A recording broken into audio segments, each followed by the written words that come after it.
Hello, everybody. Josh Neighbors here, Locked On Big 12 podcast. Today it is the 1st of May, 2022. On today's show, we will take a look at the Big 12's NFL draft and discuss winners and losers from the conference. With a few winners, with a few losers, my thoughts on certain fits for certain guys, and kind of the future of the conference in relation to the NFL draft. All that and more coming up on today's show.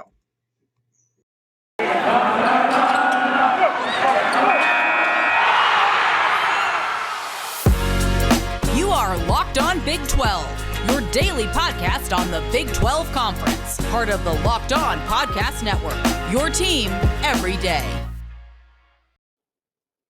Once again, Josh Neighbors here, Locked On Big 12 podcast. Glad you are joining us today. Make sure you follow us on Twitter at LOBig12. You guys can follow me at Josh Neighbors _. Final day of the kind of different setup. We'll be back home, still in Kansas City right now. We'll be back home tomorrow. Normal setup. So the rest of the week, you guys should have the normal audio quality. The Yeti mic, just a little bit of a downgrade from the home rig that I've got going. So hopefully not too much of a drop off for you all. Find us wherever you guys get your podcast and on YouTube as well. On Friday's show, we talked about kind of that first round and the future of the Big 12, and people kind of laughed the Big 12 for the lack of first round picks, but really the Big 12 ended up having I thought a really good rest of the draft. In the end, the Big 12 got 25 players picked. The SEC had 65, the Big 10 had 48, the Pac-12 had 25, as did the Big 12. The ACC had 21, and North Carolina and Virginia Tech actually led the charge there, which is pretty funny. Not the schools you'd think.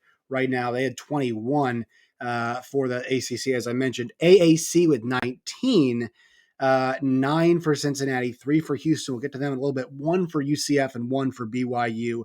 Mountain West had 11, MAC with 6, CUSA 6, as did the Sun Belt. And then Independence obviously had some picks as well.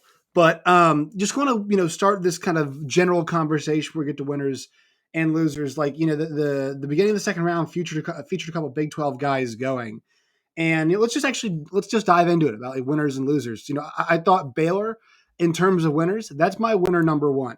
Thought the Baylor Bears had a really nice draft. Now, out of the Big 12, I'll give you guys this quick breakdown here of who had the most players. Yes, Oklahoma had 7, which was the most. But Baylor had 6, and I love the 6 that they had and kind of, what it means moving forward. Get to that one second. Iowa State with 4, Oklahoma State with 3, Texas Tech with 2, K-State with 2, and KU with 1. So Baylor has 6 players go on the draft: Jalen Petrie, Tyquan Thornton, JT Woods, Terrell Bernard, Treston Ebner, and then Kalen Barnes. And the reason why I like this draft so much is that 4 of those 6 guys are defensive players. And when you think about who their coach is, Dave Aranda, think about the job that he and Ron Roberts did, especially last season, and the first season too, to some extent. I think their defense's performance was a bit colored by the fact that the offense was putting them in bad spots all the time. So you kind of it's kind of a murky picture of how good their defense was because their offense not really putting them in a good spot. I don't think that gives us the full clear view of what we can see. A bit murky there. So I think that having those 4 defensive players go with Jalen Petrie, JT Woods, Terrell Bernard, Kalen Barnes, that's really important. And then also, showing just not defense, getting skill guys like Tyquan Thornton and Treston Ebner, who are 2 different kinds of players, right? We have Tyquan Thornton, real speed wide receiver. You got Treston Ebner, who's got a ton of experience as a running back, but also one of the most dangerous special teams players, not just in the Big 12 conference, but in all of America. You put that together, this is an eclectic draft, that Baylor had. And I think when you have players like Jalen Petrie and Terrell Bernard, like those are the kinds of guys that just make your team better. Jalen Petrie goes to Texans at 37.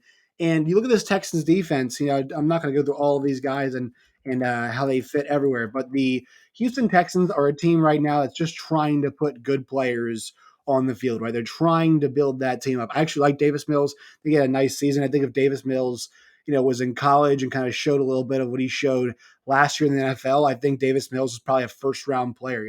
People, if you didn't pay attention to NFL, and I don't blame you, it might not be everybody's taste. And look, I can't, claim to say I've watched a lot of Texans football, but at 23 years old, I think Davis Mills, for not having played a lot out of Stanford, at the end of the year last year was putting up some really good numbers, had a really great game against the Chargers, 21 for 27, 254 and 2 touchdowns in that game, and then had a really strong game at the end of the year, 23 for 33 for 301 and 3 scores against the Tennessee Titans. Like, this is a guy that they believe in, and they, well, at least believe enough to give him a chance to see if he could be a guy that they could have at the helm moving forward. But, while they're kind of everything else is in flux, I would say, this is the right time to take guys that you feel like definitely make your team better. And right now for them, those safety spots with Eric Murray and Terrence Brooks, you add a player like Jalen Petrie now in there. That's a guy that can do a lot for you. Play in the nickel position, you can play safety as well. You add, Derek Stingley, a little bit of a risk there. I mean, I think he's a crazy talented player. If you guys might have heard me the other day, I said Derek Stingley kind of right where he belongs, and I do believe that. And so they've added 2 really good secondary players, and I guess they're going to go from here and see if they can end up building that defense, because there's not much on that defense that looks like it's going to be, a pushing top 15 in the league, or, getting themselves in any, competitive space. But adding players like Petrie, like Stingley, I think it's a really good base for them to keep going. So, that was a player that I thought was a first round talent just because he's going to make your team better wherever he went. Tyquan Thornton to the Patriots. I think Patriots fans like they've been burned, off guys who are like intangible guys, like N'Keal Harry, for example. I think guys like that, are players that kind of worry about, the big wide receiver, whoever it is, getting a guy like a Philip Dorsett whenever they traded for him in that situation. But Tyquan Thornton just blew everybody away with his speed. And it was my belief that he was, the second best probably offensive weapon they had last year behind Abram Smith. So I like that pick. And then obviously some of these other guys are going to be, more role players. But I think that these guys are a good basis, and you look forward for Baylor. Somebody like Apuika seems like a guy who's going to be one of the most sought after defensive tackles in next year's draft. So I think there's reason to be upbeat about Baylor's perspective and ask the question, right? TCU kind of had a stranglehold on guys going high in the draft out of the non-Oklahoma and actually even more so than Texas. Out of that group, though, they put a lot of guys in that first round of the draft. TCU did. Now, did the Jalen Ragers of the world always work out? No, but they always got guys, like Trayvon Morrigs there. I mean, the thing for them now is that Gary Patterson's gone, so there is a transition happening. So the expectation of great defensive players coming out of TCU, I think that drops off a bit. And you think about the teams that are going to be in the league next, who could be that? I'm not saying NFL, NFL factory, but maybe Baylor's defense becomes one of the mainstays of, hey, you want guys from Baylor defense. Baylor defense sends, every other year sending 4 or 5 guys to the league like they did this year. Obviously, got to reload, restock now, but maybe that's how it works. Maybe it is a Georgia, not Georgia light, if you will, because and look, you might say that's a huge stretch. Well, Dave Aranda is a great defensive mind. It was a great defensive mind at LSU. They put guys into the league, right? So that's where I'm coming from on that end of things. So once again, Baylor, winner number 1 for me. Winner number 2, Iowa State. I know OU put more teams in the draft, but Iowa State, for a team, and we'll get to the guys who were drafted, but for a team that had so many expectations for what was supposed to happen for them, how that team was supposed to go last year, that preseason top 10 ranking, and hey, could Brock Purdy take the next step, and Charlie Kohler be a star? And some of the guys in the defense as well. Could they be high end draft picks, and guys like Xavier Hutchinson, could they get the shot? And I thought Xavier Hutchinson, I'm not a huge fan of him. I think he's a little overrated, but I don't think he had a bad year last year. Just still the fact they got 4 guys into the league, they got 4 guys drafted off that team. I think it's a good foundation for for saying, hey, this is a place where we will put guys into the league, and I think also they're set up well for next year. with Xavier Hutchinson, with a Will McDonald. Those are guys that I think you will see get drafted and have a chance to go pretty high next year, depending on how things go this year for them. And so this is, I think it's still, despite the disappointment, a good foundation. Now, I think maybe a lack of success for Iowa State can be pinned on the fact that some of those guys didn't necessarily take the leaps that they needed to. And the guys that were drafted, it was Brees Hall. I always mess up, the first name for Awazarike, Charlie Kohler, and Brock Purdy was Mr. Irrelevant. So Brees Hall to the Jets. People said, well, they got Michael Carter last year, so why are you going with another running back? That's fair enough. But for a team, people think the Jets crushed the draft, and I think they had a great draft as well. We talked about that a bit on Friday's show and how good their first round was. Brees Hall, for a player like a Zach Wilson, is immediately going to, I mentioned Jalen Petrie making your team better. Brees Hall is going to make your team better. Guys, we watched it every single game. And look, he's not the athlete that a Bijan Robinson is. He's not the alien that an Adrian Peterson is. Just thinking of guys off the top of my head, Big 12, running backs who are just, there's something a little bit different about the way that they can attack from that position. But in terms of a player, like what he has accomplished and what he does on a consistent basis, and consistency is a word, right? A touchdown, and was it 24 ended up being however many straight games he sets the record. Like, just dependable on a position that is always one that is undependable, because the amount of hits that guys take, the amount of punishment that running backs take. For Brees Hall to go there to the Jets, I think it's a great option because he can catch the ball out of the backfield. He's a true 3-down back, right? He's a true 3-down back, so you can mix him in, you mix him with Michael Carter, and he's just going to make your team better. Sure, maybe it's a weird position for the Jets. I think another team could have used him a bit more, but their offense, when they're trying to build around Zach Wilson, I mean, it's hard to make an argument that that giving a guy like Brees Hall does not make life a bit easier for him. Now, once again, blocking does matter. A lot of these things in the NFL, especially that position of running back, are going to be a function of that. But Brees will find a way to be effective. I don't think it's going to be a situation where we're thinking, Brees Hall is just not good enough to stand up to the NFL. This guy just finds ways to be effective. So I think they made the right choice, or I think it's a team in that range making the right choice right there. Charlie Kohler to the Ravens. I saw really interesting. He made some comments about, hey, Mark Andrews was a guy that I looked up to. So the fact that I can now bother him with a ton of questions is going to be awesome for him. And I think Charlie Kohler is definitely somebody that's going to fit in well with Baltimore. They got a really good. I thought every single time Baltimore picked, I was like, oh, that was good. That was really good. I was really Tyler Beatty, Missouri Tiger. I was like, oh, that's really strong. Kyle Hamilton, who I love. I'm a huge Kyle Hamilton fan. I was like, oh, it was awesome. Tyler Linderbaum. I was like, oh my God, this guy's, he's just a good player. Sure, he only plays center and probably doesn't give you flexibility at guard, but we saw how important Creed Humphrey was last year, in KC.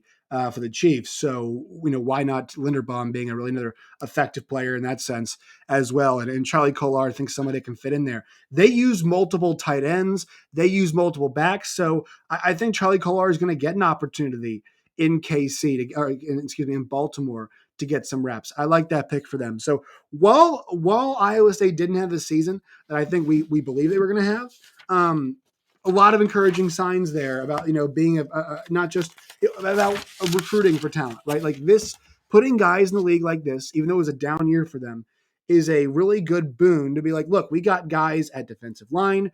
We got Brock Purdy at quarterback. We got, even Mr. Relevant. Like, you can come here and look, that was kind of the baseline. Like Brock Purdy could have been better, should have been better in many ways.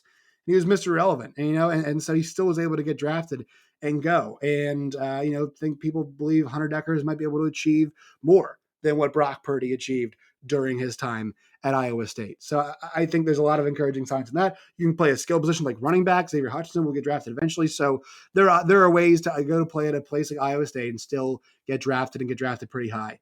All right, one more winner, but first, a quick word from our sponsors. Today's show is brought to you by Built Bar. Go to Built.com today. That's Built.com. Use the promo code LOCK15, LOCKED15, LOCK15 for 15% off at Built.com today.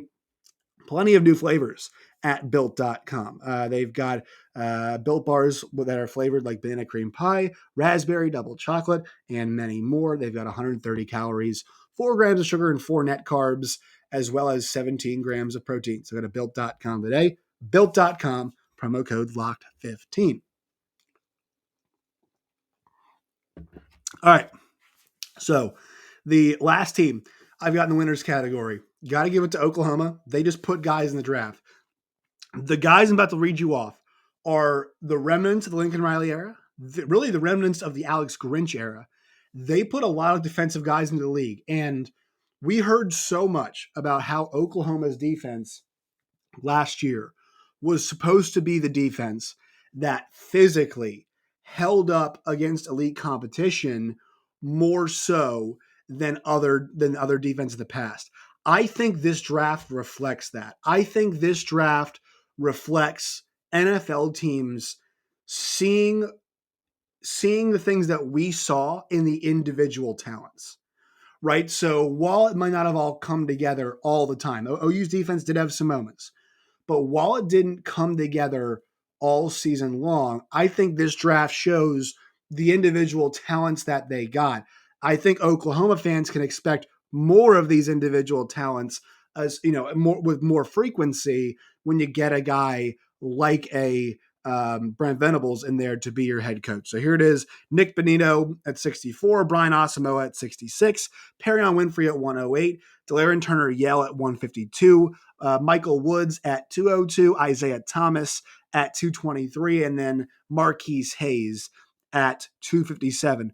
4 of those guys, the first 4 I mentioned, or 5 of those guys are on defense. The first 4 I mentioned that were picked were all on defense. The Browns had themselves a little OU party. They got 3 guys from Oklahoma, 2 of them on the defensive side, but only 2 of the 7 that I mentioned are offensive players, which is really interesting when you consider kind of the offensive mindset, I think, that we approach Oklahoma with when we think about, hey, OU, Lincoln Riley offense. No, I mean, that didn't go the way it should have. I think it should have been a lot better on defense for Alex Grinch, but still, they put guys in the league.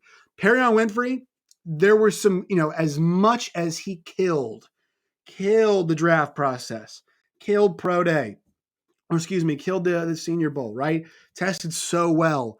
I think there were some questions about some off the field stuff, that not stuff that I'm totally at liberty to discuss. And not stuff that I've confirmed, but, from multiple people, I've heard that there are a couple questions about Perion Winfrey, at least as it pertained to some off the field things. Nick Bonino, I know there's some people that get questions about how well it's going to translate for him. I think people really like Brian Asamoah to the Vikings too. I think it's a guy who's going to get some run as well. Then Isaiah Thomas, another really talented guy. Let's see if he makes the roster over with the Browns, and I think he's got a chance to. But from the perspective of, hey, look, these were talented players. They should have done better. I think that's totally fair. But I think individually, this shows the assessments that NFL teams were making and saying, look, yeah, these guys are they're relatively talented, or they're relatively good, productive players in relation to what we thought they should have been. They're still kind of in that zone. All right, let's do some losers right here now. Next, got a few of them. Number 1 is Texas. All right, for the first time since 2014 and the second time in the University of Texas history, they did not have a player get drafted. They did not have a player get drafted. Shocking, I know. I think this was a sign of what was happening at Texas this past year. I know Sark wasn't pleased with the roster overall. I know there was videos, the Bo Davis video, obviously, that came out, and there were other incidents as well, and Sark mentioning how many new guys there would be. This just wasn't a roster that he really liked fully, I don't think. This wasn't a roster that I think he believed in. That's why he mentioned publicly there was going to be so much turnover. And so I think this is a result of that a roster that didn't gel with the coaching staff, at least in this year 1, that's why guys didn't get developed. That's why guys were not ready to go to the league. That's why Texas is a loser. Now, with the recruiting class they just hauled in and some of the transfers they got, in recruiting class, obviously those guys won't be ready to go to the draft, but I think especially the transfers they got and some of the other guys remaining, Keandre Coburns of the world, there is a good chance that flips. I mean, they've got a guy in Bijan Robinson, Bijan might not produce at the level of Breece Hall. Very difficult to do something like that.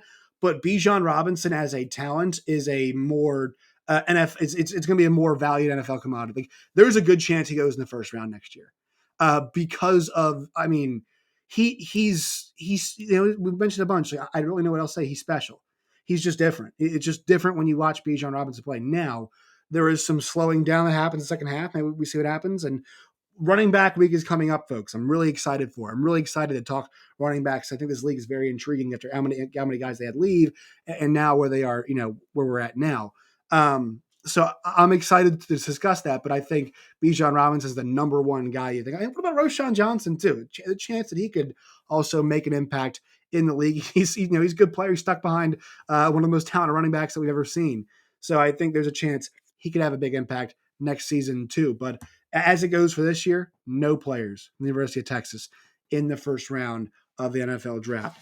Also, losers as well. West Virginia and TCU, the only other two Big 12 teams outside of Texas that did not have a player drafted this year. West Virginia in some transition. Now, look, if this thing goes, let's just say this thing goes best case scenario. I mean, JT Daniels could be a first rounder next year, and that's best case scenario. It's really, everything is over the moon. Everything works fantastically. That guy's a 5-star talent. I think NFL scouts are just waiting for him to show it. If he does it, if he's, if he doesn't get hurt next year, like, I think that's all NFL scouts need, would just say, all right, yeah, we're good.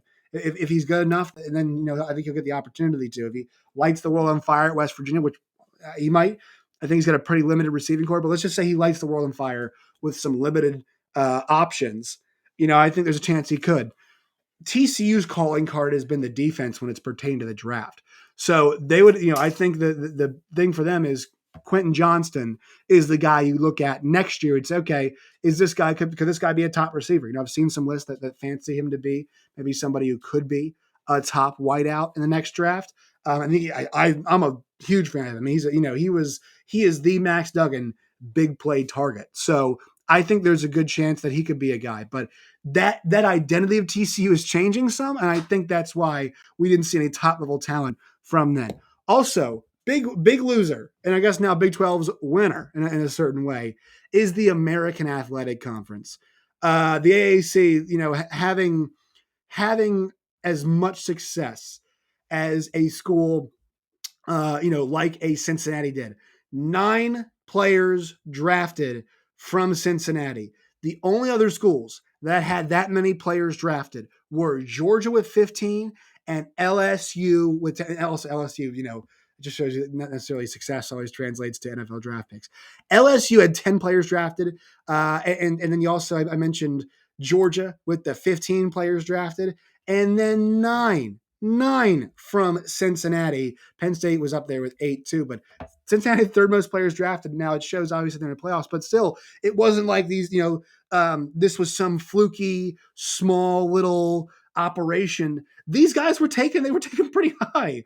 Like Sauce Gardner was taken pretty high. Kobe Bryant was taken later on in the draft, day 3 guy, but still, day 2 or day 3. But teams were interested in those players. Desmond Ritter was the second quarterback taken. Who saw that coming? So, I shout out to them. And then Houston gets a few guys in there too. UCF with 1, but the AAC's loss will be the Big 12's gain. And I think that's something from a draft perspective I want to get into more as we go down the line and think about this offseason. Also, we think about a new Big 12 conference. Will we get 14 teams? We talked about it last week. We hope so. Not sure though. But in terms of the draft, this could definitely help them.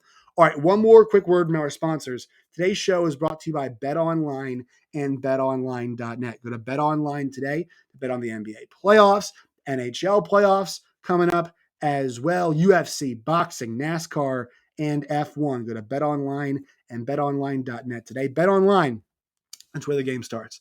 All right, that will do it for today's show. Make sure you follow us on Twitter at LO Big 12. You guys can follow me at Josh Neighbors _. Find the show wherever you guys get your podcast and on YouTube as well. We'll be back in the normal space tomorrow. Till next time, my friends, as always, stay safe.